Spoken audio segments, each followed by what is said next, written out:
ಅಲ್ಲ, ರಾಜಣ್ಣ ಅವರಿಗೆ ಯಾವ ಮಾಹಿತಿ ಇದೆಯೋ ಗೊತ್ತಿಲ್ಲ. ಅವರು ಸೆಪ್ಟೆಂಬರ್ ಅಕ್ಟೋಬರ್ನಲ್ಲಿ ಬದಲಾವಣೆ ಆಗುತ್ತೆ ಅನ್ನುವಂಥ ಮಾತನ್ನ ಆಡಿದ್ದಾರೆ. ಅವ್ರಿಗೆ ಯಾವುದೋ ಮಾಹಿತಿ ಇರಬೇಕು.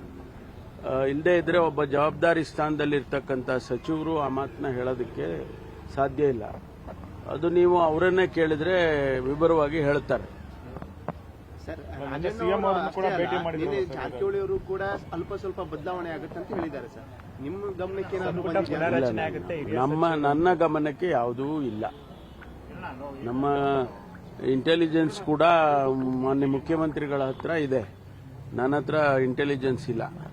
ಆದರೂ ಕೂಡ ನನಗೆ ಯಾವುದು ಅಂತ ವಿಚಾರಗಳು ಗೊತ್ತಿಲ್ಲ.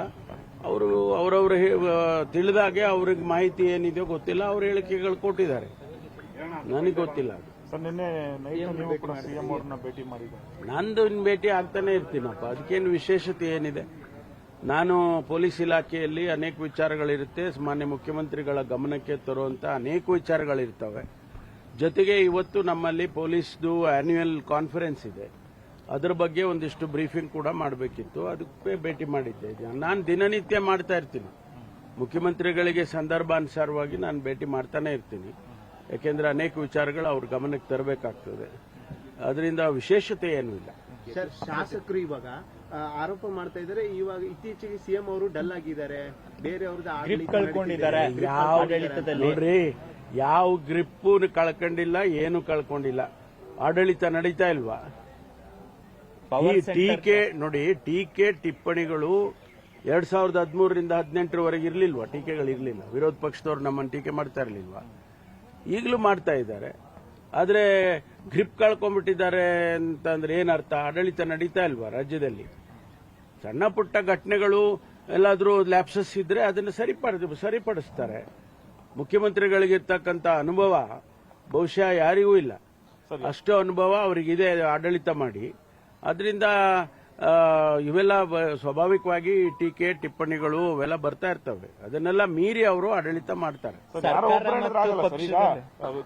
ಕೆಎನ್ ರಾಜಣ್ಣ ಅವರು ಹೇಳಿದ್ದಾರೆ ಸರ್, 2013ರ ಸಿದ್ದರಾಮಯ್ಯ ಈಗಿಲ್ಲ ಅಂತ ಅವ್ರು ಪದೇ ಪದೇ ಉಚ್ಚಾರ ಮಾಡ್ತಿದ್ದಾರೆ. ಆಯ್ತಪ್ಪ, ಒಂದ್ 4-5 ವರ್ಷ ಹೆಚ್ಚಾಗಿದೆ ವಯಸ್ಸು, ಆಯ್ತಾ?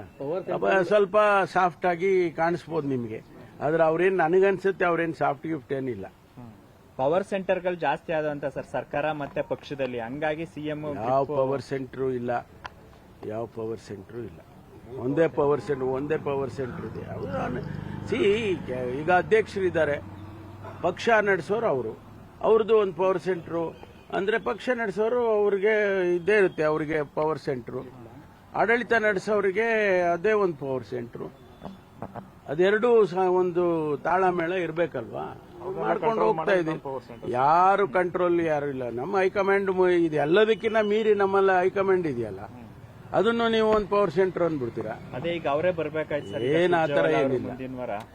ಸುರ್ಜಿವಾಲಾ ತಿಂಗಳಿಗೊಂದ್ಸರಿ ಬರ್ತಕ್ಕಂತ ಪದ್ಧತಿ ಇದೆ. ಒಂದೊಂದ್ಸರಿ ಸ್ವಲ್ಪ ಲೇಟಾಗಿ ಬರ್ತಾರೆ, ಒಂದೊಂದ್ಸರಿ 2 ಸಾರಿ ಬರ್ತಾರೆ. ಇದಕ್ಕೇನ್ ಹೇಳ್ತೀರಾ?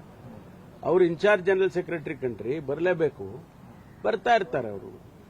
ಅದಕ್ಕೇನು ನಾವು ಹೆಚ್ಚು ಪ್ರಾಮುಖ್ಯತೆಯನ್ನು ಕೊಡೋದಿಲ್ಲ. ಅವರು ಪ್ರತಿ ತಿಂಗಳಿಗೊಂದ್ಸಾರಿ ಬರ್ತಾರೆ, ಪಕ್ಷದ ವಿಚಾರದಲ್ಲಿ ಅನೇಕ ಸಲಹೆ ಸೂಚನೆ ಕೊಡ್ತಾರೆ, ಆಡಳಿತ ಹೇಗೆ ನಡೀತದೆ ಅಂತ ಹಿಂದಿನಿಂದ ಗಮನಿಸ್ತಾರೆ. ಏನಾದರೂ ಸಣ್ಣ ಪುಟ್ಟ ವ್ಯತ್ಯಾಸಗಳಿದ್ರೆ ಅದನ್ನ ಸೂಕ್ಷ್ಮವಾಗಿ ಯಾರಿಗೆ ಹೇಳಬೇಕೋ ಹೇಳಿ ಹೋಗ್ತಾರೆ.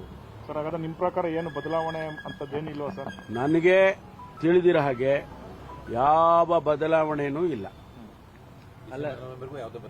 ಯಾವ ಬದಲಾವಣೆನೂ ಇಲ್ಲ. ಆಡಳಿತ ಈಗ ನಾವು ಇನ್ನೂ ತ್ವರಿತವಾಗಿ ಆಡಳಿತ ಮಾಡಬೇಕು, ಅದನ್ನ ಮಾಡ್ತೀವಿ. ಸರ್, ಸಿಎಂ ಜೊತೆ ಸ್ಪೀಡ್ ಜಾಸ್ತಿ ಮಾಡಬೇಕು ಅಂತಾರಲ್ಲ. ಮಧ್ಯೆ ಈಗ ನಾವು 2.5 ವರ್ಷ ಹತ್ರ ಬರ್ತಾ ಇದ್ದೀವಿ, ಸ್ವಲ್ಪ ಆಕ್ಸಿಲರೇಟರ್ ಒತ್ತಬೇಕೀಗ. ಅದಾದ್ರೆ ಸರಿಯಾಗುತ್ತೆ. ನೋಡಿಯಪ್ಪ, ನನಗೆ ಗೊತ್ತಿರೋ ಹಾಗೆ, ನನಗೆ ಗೊತ್ತಿರೋದು, ನನಗೆ ಗೊತ್ತಿಲ್ಲದೆ ಇರೋದು ನನಗೆ ಹೇಳಕ್ಕಾಗತ್ತಾ? ನನಗೆ ಗೊತ್ತಿರಾಗೆ ಯಾವ ಬದಲಾವಣೆನೂ ಇಲ್ಲ. ಆದ್ರೆ ಸಿಎಂ ಜೊತೆ ದೆಹಲಿಗೆ ಹೋಗಿದ್ದ ಜಾರಕಿಹೊಳಿ ಅವರು ಮುಂದೆ ಈಗ ಅವ್ರು ಹೇಳಿದ್ದಾರೆ, ಮುಂದೆ ಏನಾಗ್ಬೋದು, ಮುಂದಿಂದ ಯಾರು ಹೇಳಕ್ಕಾಗುತ್ತೆ? ಬಹುಶಃ ನಾನು ಹೇಳಕ್ಕಾಗುತ್ತಾ? ಹೈಕಮಾಂಡ್ ಏನು ತೀರ್ಮಾನ ಮಾಡ್ತಾರೆ ಅಷ್ಟೇ.